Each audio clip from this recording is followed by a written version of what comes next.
Ya, dari sungai hingga ke segara, Palestin pasti merdeka. Jangan lupa kita titipkan doa walau di mana sahaja kita berada, khususnya untuk saudara-saudara kita yang berada di Palestin. Okey, kita teruskan lagi Selamat Pagi Malaysia hari ini dengan cerita Pagi Negeri Sembilan. Kita nak menyaksikan peranan Negeri Sembilan Command Center menjelang monsun Timur Laut. Terus saja bersama dengan rakan pelapor kita di sana, Nur Zuhairah Muhammad Zamri. Silakan. Ya baik, terima kasih. Assalamualaikum dan selamat pagi Malaysia.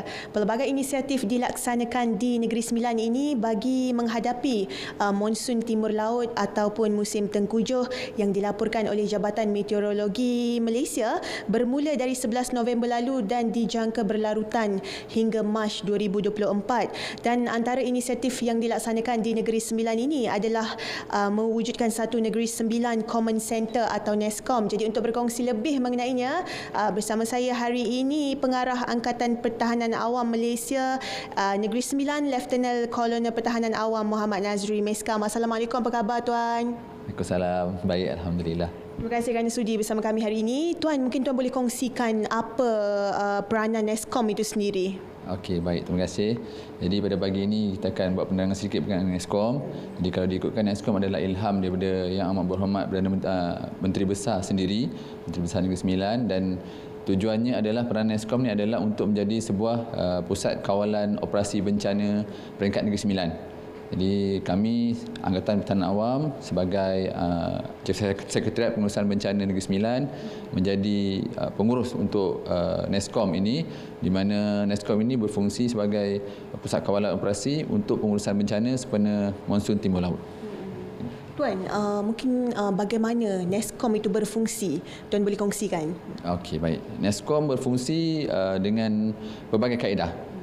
Pertamanya adalah kebiasaannya adalah laporan daripada orang awam diterima di daerah-daerah dan memaklumkan ada berlaku kejadian bencana seperti banjir dan sebagainya. Kalau musim sekarang musim MTL, berlaku kejadian banjir, jadi dimaklumkan kepada pusat kawalan operasi kita di daerah, dan pusat kawalan operasi daerah akan respon kepada kes-kes yang berlaku di daerah masing-masing.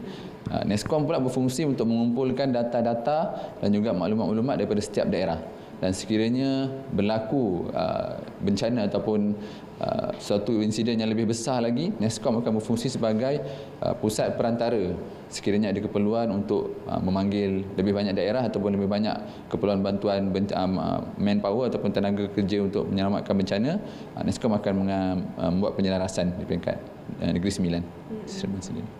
Tuan, di Negeri Sembilan ini mungkin antara kawasan yang sering berlaku banjir, Tuan boleh kongsikan, dan peranan pihak APM sendiri dalam untuk mencegah monsun Timur Laut ini. Baik, menurut data daripada Jabatan Pangeran dan Saliran Negeri Sembilan ada 120 hotspot.